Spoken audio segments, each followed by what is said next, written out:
Bonjour et bienvenue à ce brief du coach numéro 8. Aujourd'hui, on va faire un petit peu le lien finalement entre le physique et le mental pour montrer que finalement, quelque part, eh bien, le physique comme le mental fonctionnent de la même façon.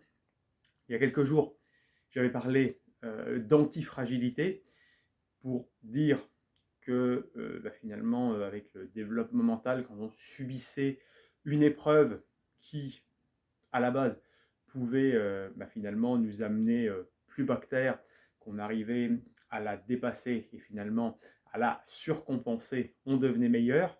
J'ai volontairement utilisé ce terme de surcompensation parce que dans l'entraînement sportif, c'est ce que l'on va chercher.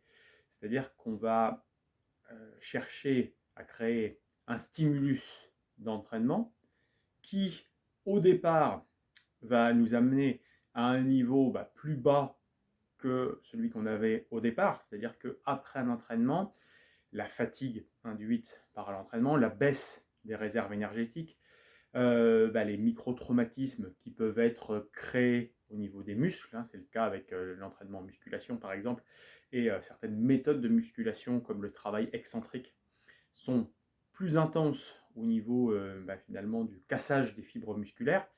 On va avoir un temps de repos au niveau du corps qui va se reconstruire plus fort pour être capable de lutter contre des stress, contre des stimuli d'entraînement de fur et à mesure de plus en plus importants. C'est comme ça que se construit la progression dans le sport.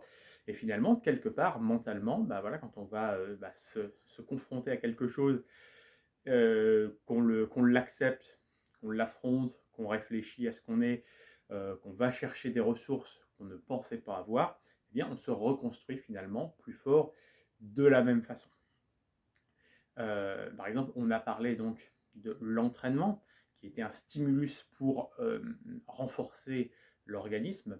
On en a d'autres qui vont aider à renforcer principalement le corps, qui vont finalement aider à renforcer l'esprit. Donc justement, l'entraînement intensif est une des 4 composantes de la loi de l'Hormèse. La loi de l'Hormèse, qu'est-ce que c'est? Ce sont des processus. Donc il y a l'entraînement, il y a le froid, il y a le jeûne, il y a la respiration, avec des techniques dans chacun de ces quatre domaines, qui vont finalement entraîner un stress sur le corps, un stress par rapport à l'homéostasie, c'est-à-dire l'équilibre du corps. Ils vont perturber cet équilibre pour que le corps se reconstruise plus fort, pour faire finalement quelque part du corps une forteresse qui soit plus imprenable par rapport à ce qu'on peut rencontrer dans la vie, par exemple, par rapport à certains virus, etc., plus le corps va être renforcé, meilleur il va être. Et tout ça, ce sont des stimulus justement qui vont le renforcer.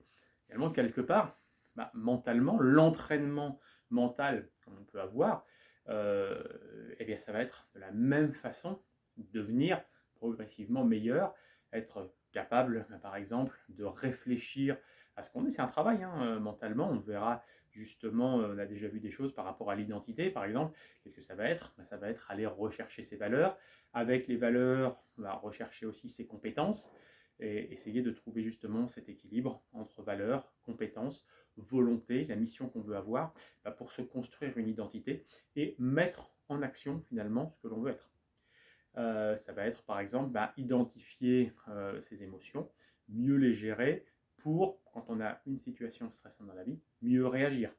Les choses peuvent nous aider, par exemple la respiration, c'est ce que j'essaye de faire maintenant avant de mettre directement un coup de poing dans un mur. Par exemple, quand j'affronte aujourd'hui un moment de stress et tout, moi qui suis quelqu'un d'assez impulsif, j'essaye de prendre simplement une respiration. Inspiration sur plusieurs secondes, blocage,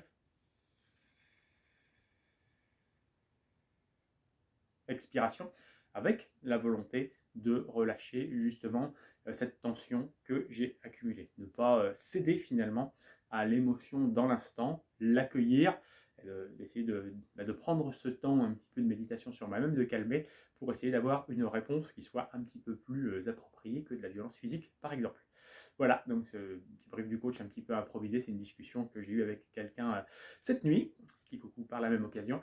Voilà, justement pour le parallèle entre le fonctionnement du corps et le fonctionnement de l'esprit. Je vous dis à demain pour une prochaine vidéo.